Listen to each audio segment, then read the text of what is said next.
Hi students, today I will teach you state government. Lesson number 3. India is a union of states.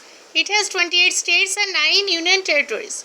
In order to govern a vast country like India, there are governments at various levels: national level, state level and local level.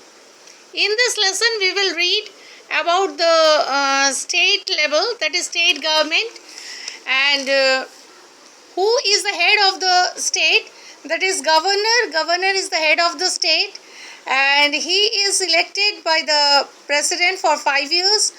uh, for that he is eligible is 35 years, and next comes the chief minister in the state after government, but chief minister is the real head of the state, and by the advice he advised the governor in the country, and next come council of minister.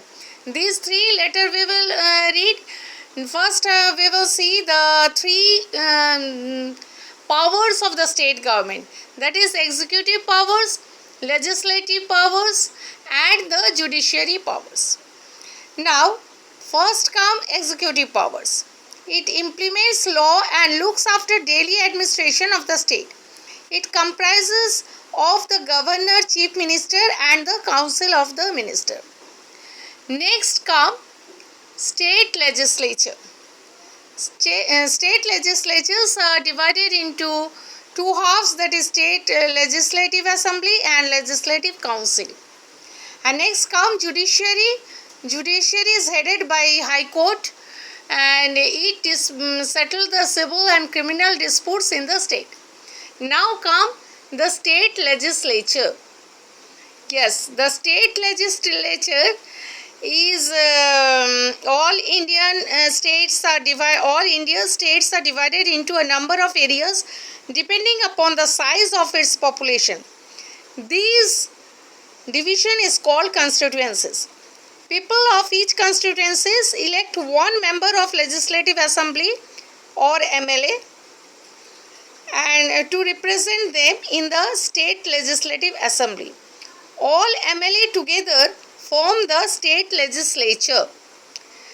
The state legislature are of two types, that is unicameral or bicameral. And unicameral, there is only one house, that is legislative assembly, and bicameral, there are two houses, that is legislative assembly and the legislative of council. Now comes the legislative assembly, that is also called Vidhan Sabha. That is also called Vidhan Sabha. The legislative assembly represent the entire population of the state. It consists of MLAs. The total members of the legislative assembly should not be more than 500 or less than 60.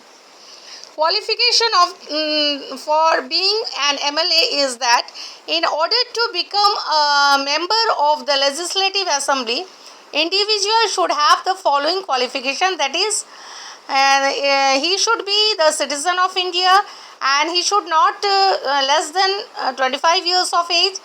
They should not hold any office of profit under the government of India or any state government. They should be sound mental health. And terms of the legislative assembly is for 5 years, and the officers, the members of the legislative assembly elect a speaker and the deputy speaker from among them. The speaker and the deputy speaker normally holds office as long as the house remain. And now there are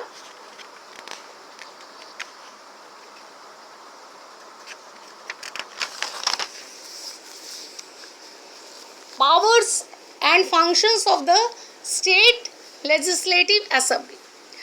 The legislative assembly has mainly two types of functions, legislative and financial. The constitution grants power to the legislative assembly. First is legislative power. The assembly is empowered to make laws pertaining to the subjects mentioned in the state list and the concurrent list of the Constitution. Financial power. The Assembly enjoys supreme authority with respect to the passes of state budgets, money bills, permission for levying taxes and fixing salaries of the members of the state legislature. Control over the Council of Ministers. The Assembly exercises control over the Council of Ministers of the state. The members of the Assembly may ask questions to the minister. Okay, thank you. Next, the rest.